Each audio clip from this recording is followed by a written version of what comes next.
2700 साल पहले कुरुक्षेत्र के मैदान में दो इंसानों ने एक ही क्षण को देखा, एक ऐसा रूप जिसकी वजह से इंसानों के लिए पूरे ब्रह्मांड का नजरिया बदलने वाला था, जिसे देखकर अर्जुन का धनुष गिर पड़ा।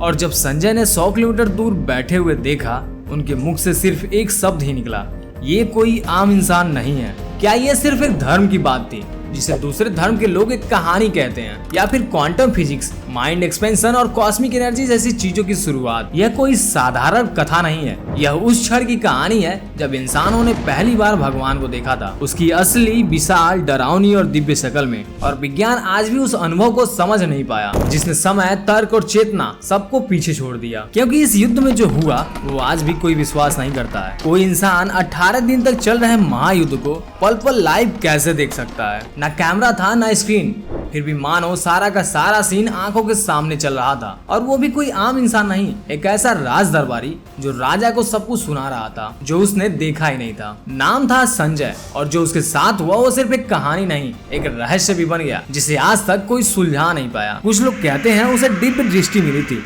लेकिन असल में वो टाइम ट्रेवल जैसा कुछ था, क्योंकि वो जो देख रहा था वो न सिर्फ वर्तमान था, बल्कि कई बार भविष्य में भी था। अब बताओ, क्या ये स्पिरिचुअलिटी थी, साइंस थी, या फिर इन दोनों का कोई एंशिएंट फ्यूजन? कहानी के मुताबिक युद्ध शुरू होने से पहले धृतराष्ट्र ने संजय से कहा कि मुझे ये युद्ध देखनी है। अब जो धृतराष्ट्र थे वो अंधे थे, तो उनका युद्ध फील्ड में जाना ये तो संभव नहीं था। अब ऋषि व्यास ने संजय को एक दिव्य दृष्टि दी, डिवाइन विजन। अब ये कोई मेटाफोरिकल विजन नहीं था, वो सच में बैटलफील्ड में हो रही चीजों को देख और सुना पा रहे थे, बिल्कुल वैसे ही जैसे सीसीटीवी का लाइव फीड हो या फ्यूचर का वीआर हेडसेट, और वो भी डिले के बिना, मतलब इंस्टेंट ट्रांसमिशन। ब्रो, ये सुनकर तो ऐसा लगता है जैसे मानो कोई टाइम स्पेस बैरियर ही नहीं था उस विजन में। अब सोचो यार, कोई इंसान 18 दिनों तक वार को लाइव देख सकता है 24/7, वो भी बिना किसी डिवाइस के। तो या तो उसकी कॉन्शियसनेस ट्रेवल कर रही थी, या फिर कोई साइकिक नेटवर्क था। कुछ मॉडर्न साइंटिस्ट इसे रिमोट व्यूइंग की कैटेगरी में रखते हैं। नासा तक इस पे एक्सपेरिमेंट कर चुका है, जहाँ इंसान एक जगह बैठकर दूसरी जगह की चीजों को मेंटली एक्सेस करता है। मतलब संजय कोई फैंटेसी नहीं थे, बल्कि वो अर्ली एग्जाम्पल हो सकते हैं एडवांस साइकिक साइंस का। और इसमें सबसे मजेदार बात यह है कि वो सिर्फ देख नहीं रहे थे, बल्कि फ्यूचर को भी सेंस कर रहे थे। कुछ मूवमेंट में तो संजय ने वो चीजें भी प्रेडिक्ट की जो अभी बैटलफील्ड में हुई ही नहीं थी। अब किसी भी मॉडर्न टाइम ट्रेवल थ्योरी से मेल खाती है, क्योंकि टाइम ट्रेवल सिर्फ बॉडी से नहीं होता, कॉन्शियसनेस का भी ट्रेवल होता है। सनातन धर्म में टाइम को लीनियर नहीं बल्कि साइक्लिक माना गया है, मतलब पास्ट, प्रेजेंट, फ्यूचर एक ही सर्किल में है। और संजय शायद उसी सर्किल में कहीं भी फ्रीली मूव कर रहे थे। अब व्यास ने जो शक्ति दी थी वो कोई जीपीएस चिप तो था नहीं, वो इनर अवेकनिंग थी। मतलब अगर तुम स्पिरिचुअली इवॉल्व हो तो तुम टाइम और स्पेस से परे जा सकते हो। ब्रो, ये बात सुनकर चिल्स नहीं आते। अब कुछ लोग इसे डिवाइन मैजिक मानते हैं, लेकिन क्या हो अगर ये कोई एंशिएंट टिक हो? क्या हो अगर व्यास किसी लॉस्ट टेक्नोलॉजी के मास्टर हो, जो माइंड को ट्यून करके विजन को भेज सकते थे? क्योंकि यार व्यास सिर्फ एक राइटर नहीं थे, वो एक ऋषि भी थे, और एक तरह से प्रोग्रामर ऑफ रियलिटी। अब संजय एक रिसीवर थे, जैसे कोई ट्यून डिवाइस जो एग्जैक्ट फ्रीक्वेंसी पकड़ रहा था, और बैटलफील्ड वो सिग्नल भेज रहा था जिसमें लाखों थॉट्स, इमोशन और इवेंट शामिल थे। मतलब ये कोई ऑर्डिनरी नरेशन नहीं था, ये एक लिविंग डाटा ट्रांसमिशन था।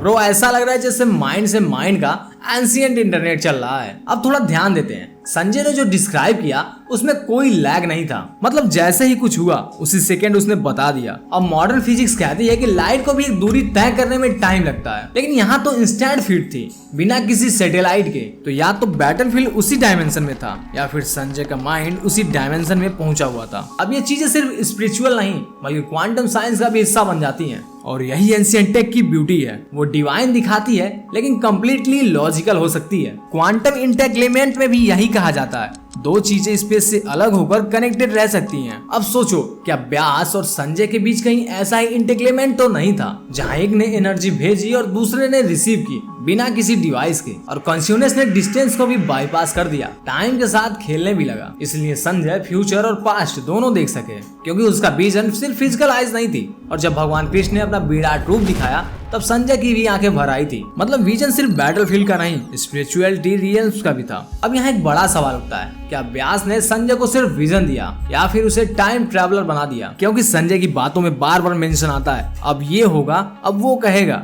मतलब वो सिर्फ देख नहीं रहे थे, टाइमलाइन एक्सेस कर रहे थे, जैसे कोई कोडर डिबगिंग कर रहा हो फ्रेम बाय फ्रेम फ्यूचर को। और यही बात इसे नॉर्मली स्टोरी टेलिंग से ऊपर उठाकर कॉस्मिक लेवल का बना देती है। संजय का वो विजन कोई फैंटेसी नहीं था, वो हमारे अंदर छुपी एक एबिलिटी का अनलॉक्ड वर्जन था, जिसे मॉडर्न वर्ल्ड अभी भी लैब में ढूंढ रही है, और सनातन धर्म ने उसे थाउजेंड्स ऑफ ईयर पहले अचीव कर लिया। अब तुम सोचो, भगवान कृष्ण भी बैटलफील्ड में थे और वो भी टाइम से बाहर ऑपरेट कर रहे थे। गीता में कृष्ण क्लियरली कहते हैं, मैं पास्ट प्रेजेंट फ्यूचर जानता हूँ। और उन्होंने अर्जुन को जो विजन दिया था वो भी एक दिव्य दृष्टि थी, जिसमें उनको विराट रूप दिखा था। अब सोचो, संजय और अर्जुन दोनों को सेम टाइप की विजन मिली, तो क्या ये एक एक्सेसिबल टेक्निक थी? मतलब अगर तुम स्पिरिचुअली प्रिपेयर्ड हो तो तुम डायमेंशन क्रॉस कर सकते हो।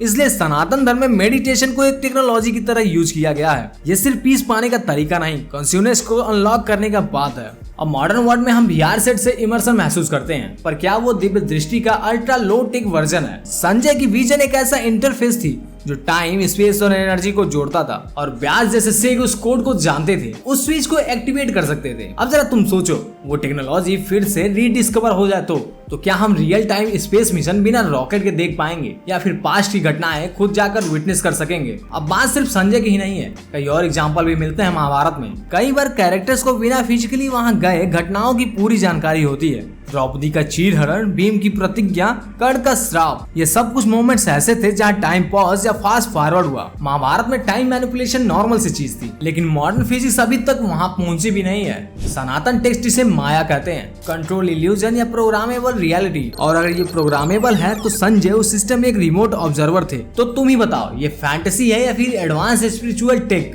आज हम टाइम ट्रेवल पर थ्योरीज बना रहे हैं, warm holes, parallel universe, relativity, लेकिन हमारे ग्रंथ में ये सारे इवेंट सेंचुरी पहले डॉक्यूमेंटेड हैं। और सबसे मजेदार चीज ये है कि ये सारी चीजें ह्यूमन कॉन्शियसनेस के द्वारा हो रहा है, ना कि किसी मशीन से। मतलब कि असली टाइम मशीन हमारा माइंड है, बस उसे सही फ्रीक्वेंसी पर ट्यून करना है। और संजय का विजन इसी बात का स्ट्रॉन्गेस्ट प्रूफ है। और अगर सनातन धर्म को डिकोड कर लिया जाए तो क्या पास्ट भी हमारा होगा और फ्यूचर भी हमारा? आप क्या सोचते हो इसके बारे में? अपनी राय कमेंट में जरूर बताइएगा। और हाँ, वीडियो अच्छी लगी हो तो वीडियो को लाइक और चैनल को सब्सक्राइब कर लीजिए। ऐसे ही मजेदार वीडियोस आपको डेली यहाँ पे मिलते रहेंगे।